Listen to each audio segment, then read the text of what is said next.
2 cups na flour, 2 teaspoon of sugar, half teaspoon of salt, 1 teaspoon of yeast, cooking oil 1/4, 1/2 cup na evap milk. Mix lang natin nito. At tubig, dahan-dahan lang na ating lagay.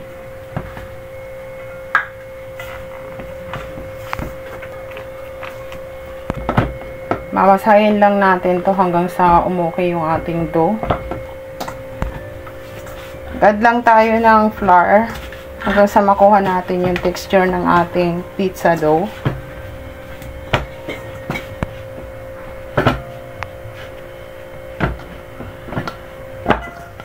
Tayo ng spaghetti sauce or pizza sauce. Natin lagyan ay mag-add tayo ng red bell pepper, onion. Ito naman sibuyas. Pupunuin na masyado yung ating pizza. Chicken naman ang ating ilalagay. Dahil pizza chicken ang ginawa ko, guys.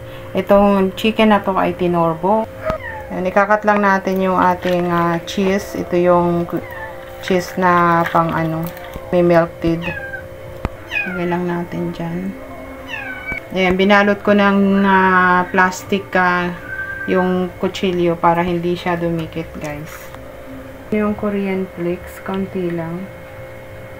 Korean chili flakes to. Ayan, tama na yan. Naka-preheat yung ating oven ng 5 minutes. 190 yung kanyang init. 20 minutes natin i-bake. Depende sa nyo, guys. Adjust na lang sa oven nyo na gamit. Pansin nyo, guys, luto na yung pizza. Nag-melted yung kanyang cheese.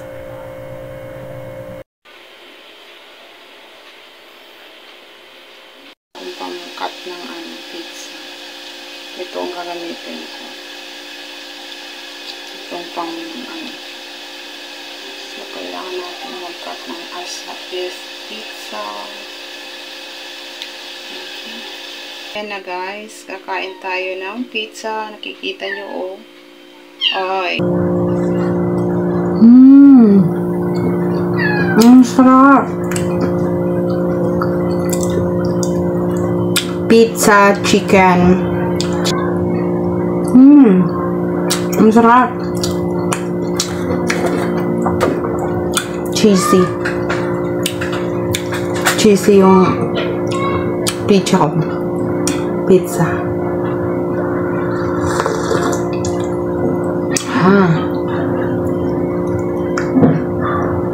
Sarap. Delicious.